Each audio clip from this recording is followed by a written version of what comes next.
Mga lihim sa Bicol. Ngayon, ibabahagi ko ang 10 hidden gems sa Bicol na wala sa karamihan ng tourist maps. I-save mo ito. Pasasalamatan mo ako mamaya. Number 1, Binurong Point, Catanduanes. Sunrise sa gumugulong na bangin. Malalakas na alon, parang Ireland sa Pilipinas. Number 2, Quitinde Green Hills, Albay. 12-12 ng munting chocolate hills. Sumisilip ang mayon kapag cooperative ang ulap, maikling hike, malawak ang tanaw. Number 3, Jovellar Underground River, Albay. Malamig, malinaw at tahimik, pwedeng i-raft sa loob ng kuweba, magdala ng headlamp at local na guide. Number 4, San Miguel Island Tide Pools, Tabaco, Albay. Natural na infinity pools na inukit ng alon, pumunta sa low tide. Reef-safe sunscreen lang. Number 5, Palumbanes Islands, Catanduanes. Maliit na baryo, tahimik na dalampasigan. Bituing gabi, makipag-ugnayan sa locals para sa bangka at camping.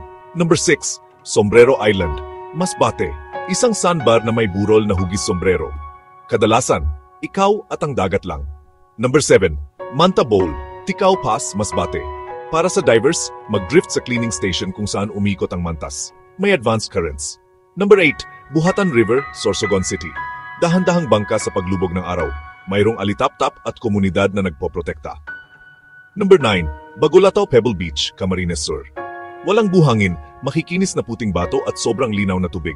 Magdala ng sandals. Number 10, Puraran at Binurong Puraran Ridge Combo, Catanduanes. Surf sa alon ng Puraran. Pagkatapos, akyat sa luntiang bangin sa parehong araw. Quick tips, umalis ng maaga. Mabilis magbago ang panahon dito.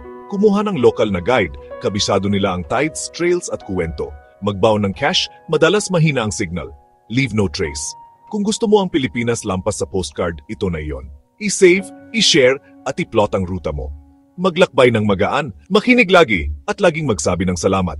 Kita-kits sa susunod na lihim na daan. Mga lihim sa Bicol, revealed.